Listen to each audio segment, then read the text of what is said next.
ये खबर देखिए, मारियोपोल में रशियन आर्मी के कहर का वीडियो देखिए। यहां स्नाइपर और पीकेएम गन से रूसी सैनिकों की ताबड़तोड़ फायरिंग। रूस के साथ मारियोपोल में चेचन फाइटर्स भी लड़ रहे हैं जंग। जैसा मैंने आपको बताया, मारियोपोल में अब भी 1 लाख से ज्यादा लोग फंसे हुए हैं और इसमें बहुत सारे लोग ऐसे हैं जो अज़ोवस्टल के स्टील प्लांट में अंदर फंसे हुए हैं और जहां रशिया की घेरेबंदी है और यह कह दिया गया है कि हर किसी पर निगाह रखो, कोई निकलने ना पाए। पहले स्टॉर्म करने का इरादा था, लेकिन बाद में उसको छोड़ा गया और कहा गया कि अब इसकी घेरेबंदी ऐसे करो कि यहां से जो निकले वो निगाहों से होकर जाए और कोई भी ऐसा जो सैनिक हो और जो बाहर निकलकर वापस रूस पर वार का इरादा रखता हो उसको पकड़ो। यहां पर देखिए, ये फायरिंग देखिए और मारियोपोल का हाल देखिए। ये पोर्ट सिटी, अब पोर्ट सिटी कही जानी चाहिए क्या? अब ये पोर्ट रह गया क्या? अब ये बन गया एक तरीके से कब्रिस्तान। लेकिन अब भी देखिए, यहां पर चीजें थमी नहीं है, रुकी नहीं है, ताबड़तोड़ फायरिंग चल रही है। जरा इन आवाजों को सुनिए और इन तस्वीरों को देखिए और समझिए वहां का हाल क्या हो रहा है।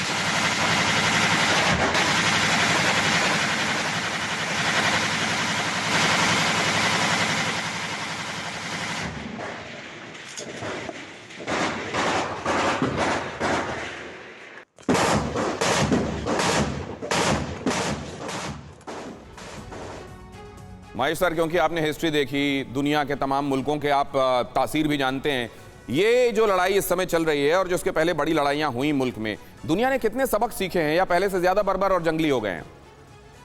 महेश सर, सवाल आपसे। जी, ये तो एक विवादास्पद बयान है।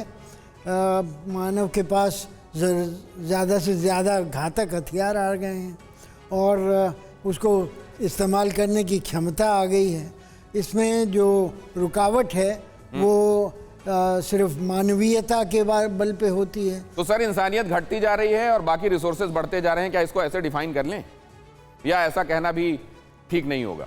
पूरी तरह ठीक नहीं होगा, क्योंकि जो भी राजनीतिक नेता हैं या पक्ष हैं उनको अपनी लेगेसी का ख्याल रहता है कि आगे चल के मैं किस बारे में किस बात से जाना जाऊंगा।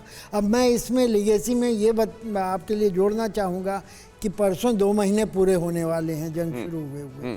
तो अगर मारियोपोल पर ये अपने कब्जे की घोषणा करते हैं 2 दिन पहले, तो ये इनके 2 महीने पूरे होने की उपलब्धियों में गिना जाएगा। ये एक लेगेसी बन जाएगी। राइट सर, और यहाँ पर जो चर्चा हम लगातार कर रहे हैं और यहाँ जो आप सामने घूमते हुए देख रहे हैं, आग के इस दायरे के बीच में ये जो मशीन आपको दिखाई दे रही है, ये क्या है, कितनी इंपॉर्टेंट है और इसके आने से क्या होगा? Phoenix rising from the ashes. क्या वाकई यहाँ पर यूक्रेन की सेना को वो ताकत मिलने वाली है जिसमें phoenix rising from the ashes और वो जो जिंदा रूसी सैनिकों को भूत बना दे, क्या वो फेनिक्स घोस्ट पीजी जिसको कहा जाता है, क्या उसमें वो खासियत है? ये जरा समझने की कोशिश करते हैं। और अभी तक जो ड्रोन है, स्विच ब्लेड ड्रोन से लेकर कामिकाज़ ड्रोन से लेकर बैरक्टियर ड्रोन से लेकर, इस ड्रोन के आ जाने से पूरे सिनेरियो में कितना फर्क पड़ने वाला है? क्या है ये फेनिक्स घोस्ट ड्रोन जो आपके सामने यहां तस्वीरों में दिखाई दे रहा है? आपको ये बता दूं कि ये फिदाइन फ्लाइंग मशीन है, जाकर टारगेट पर हिट करती है, खुद को भी खत्म करती है, लेकिन उस पूरी जगह को नेस्त नाबूद कर देती है। खास तौर से जो हाई वैल्यू टारगेट्स हैं उनको उड़ाने में इसका कोई सानी नहीं। और आपको यह भी बता दूं कि यूक्रेन से वहां के सैनिकों की आवश्यकता पूछने के बाद इसको कस्टम मेड, कस्टमाइज्ड तरीके से डिजाइन किया गया है। अब जरा देखिए ये अहम खबर, वॉर जोन में पीजी। अब इसमें खबर क्या है? खबर यह है कि अमेरिका यूक्रेन को देने वाला है फेनिक्स घोस्ट ड्रोन। अमेरिका 121 भूतिया ड्रोन यूक्रेन को देगा। मकसद क्या है?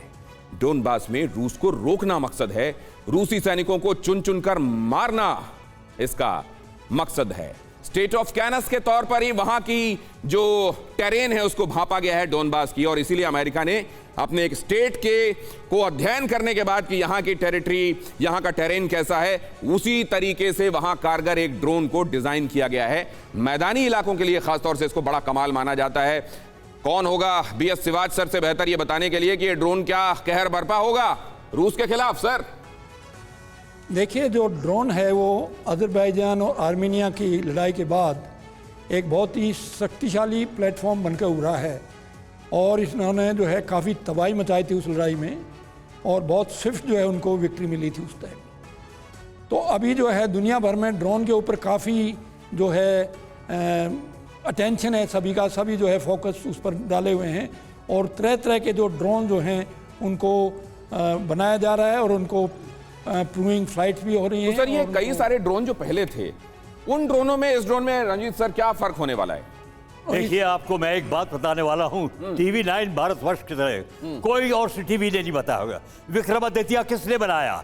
यूक्रेन ने बनाया। हमारे जो AN-32 हवाई जहाज है, सबसे बड़ा हवाई जहाज दुनिया में AN-24 किसने बनाया? यूक्रेन ने बनाया। राइट। हमारे जो Mi-17 इंजन हैं सब यूक्रेन ने बनाया।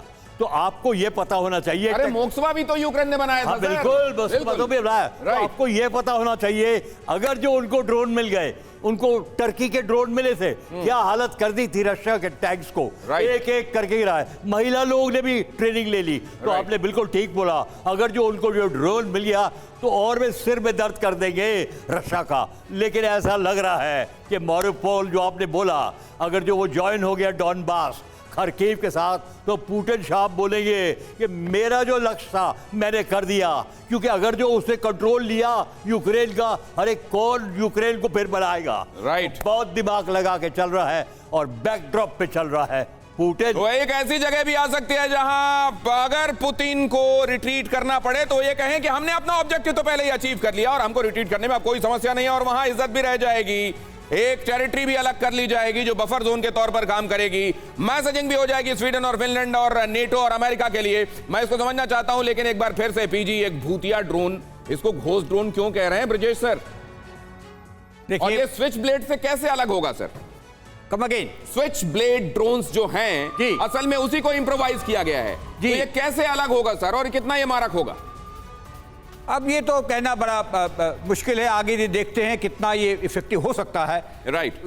टैक्टिकल ऑपरेशन पे, बट ऑपरेशन और स्ट्रेटेजिक लेवल पे इसका कोई खास शायद महत्व ना होगा, एक्सेप्ट जो कंटिन्यू सपोर्ट आता रहा है वेस्टर्न कंट्री से और जो मोरल बिल्डअप करता रहा है यूक्रेनियन के लोगों का, उनका सेना का और उनके राष्ट्रपति का, वो शायद चलता रहेगा और वो एक बड़ी कामयाबी होगी। तो ये एक छोटा सा ड्रोन भी देखेंगे कितना इफेक्टिव होता है पूरे सिस्टम को, यूक्रेनियन सिस्टम को इंटैक्ट रखने के लिए और वॉर को शायद 90 दिन तक खींचने के लिए। अब सवाल यह है कि जिन टेरिटरीज पर रशिया अपने डोमिनेंस का दावा कर रहा है, कह रहा है कि अब ये हमने एक तरीके से ले लिए मारिउपोल महज उनमें से मसलन एक, अब ये समझना चाहता हूं महेश सर कि ये जब ये हथियार मिलते जाएंगे जिनसे आपको सीधे ऊपर उड़ाना है ड्रोन को और वहां जाकर हिट कर देना है, तो फिर क्या उन जगहों पर जहां उसका कब्जा हो गया है वो सुरक्षित मानकर चलेगा? क्रिमिया जैसा निर्विघ्न रहेगा मामला या बीच बीच पर हमले होते रहेंगे डोनबास के इलाके में? देखिए, मैं कई बार आपके चैनल पे कह चुका हूं कि पश्चिम देशों का ये प्रयास है कि ये लड़ाई चलती रहे, वॉर ऑफ एट्रिशन में बदले और एक दूसरा वियतनाम बने रूस के लिए। पहला वियतनाम सोवियत संघ के लिए अफ़गानिस्तान था और दूसरा अगर ये बन जाता है तो एक डायनेमिक सिचुएशन बनी रहेगी और रूसियों को इस पे चैन से किसी इलाके में अपना आधिपत्य करके बैठे रहने का मौका नहीं मिलेगा, कोई मौका नहीं मिलेगा। यही प्रयास किया जा रहा है। दूसरी तरफ इसके खिलाफ काउंटर स्ट्रैटेजी भी है जिसमें आपने जैसे कहा चेचन फाइटर्स को यूज किया जा रहा है। राइट। डॉनबास वगैरह इलाके में जो रूसी तो सर अमेरिका के भी तो रिटायर्ड वेटरन जो उनके आर्मी पर्सनल हैं वो भी तो गए हैं यहाँ। Boots on the ground, formally नहीं है, इनफॉर्मली तो है ही सर। ब्रिटेन तो ट्रेनिंग दे रहा है वहां। और ये जो साजो सामान दिया जा रहा है जिसमें पीजी ये ड्रोन भी है, ये सब भी तो एक तरीके से ये घोस्ट फाइट हो ही रही है अमेरिका के बीच में और रशिया के बीच में। एक अहम खबर सुनाता हूं और उसके बाद आप लोगों का ओपिनियन फिर से लेता हूं। रूस के खिलाफ रोमानिया बन रहा है नया बैटल ग्राउंड। नेटो देशों की फौज रोमानिया में एक साथ जमा हो रही है। फ्रांस, बेल्जियम और दूसरे देशों की फौज रोमानिया पहुंची। रोमानिया से रूस के खिलाफ हो सकती है बड़ी काउंटर स्ट्राइक। और अब देखिए, यहां कहीं पर भी कोई ऐसी कोशिश नहीं कर रहा है कि सामने शांति का इरादा दिखाई दे। अगर कोई नहला पटक रहा है तो दूसरा ये दिखाने की कोशिश में है कि मेरे पास तो दहला है सर। ऐसे में दुनिया शांत होती है। लेकिन देखिए, कोई लड़ाई खत्म नहीं होती, चलती जाती है। बड़ी लड़ाई शायद खत्म हो जाए, जैसे हमने बोला 9 मई पे कुछ हो जाए, उन्होंने अपनी जो स्ट्रैटेजी बदली, लेकिन लोग वहां तक लड़ाई करते रहेंगे, हथियार हैं उनके पास। और अगर जो जैसे आपने बोला रोमानिया, पोलैंड से तो सामान और हथियार आए जा रहे हैं, रेलवे लाइन चल रही है, तो हमें ये देखना पड़ेगा कि ये बड़ी जो लड़ाई थी, जितना नष्ट हुआ है वो शायद खत्म हो जाए। क्योंकि कितना आप टीवी में देखे नष्ट हुआ, लेकिन अब उन्होंने टैक्टिक्स बदली किया है। तो ये विशुअल थिंकिंग है, ये क्या उम्मीद है या ये वाकई हकीकत है जो आने वाले दिनों में सामने आती है? बहुत धन्यवाद करूंगा आप सभी मेहमानों का मेरे साथ जुड़ने के लिए। और ये स्विच ब्लेड ड्रोन जिसको मॉडिफाई करके बनाया गया है ड्रोन, एरोवायरनमेंट ये कंपनी है जो बनाती है। कितने लोगों को एनवायरनमेंट की चिंता है? आप तमाम दर्शकों का हृदय से धन्यवाद। परवाह देश की, सोमवार से शुक्रवार रात 10 बजे TV9 भारतवर्ष पर।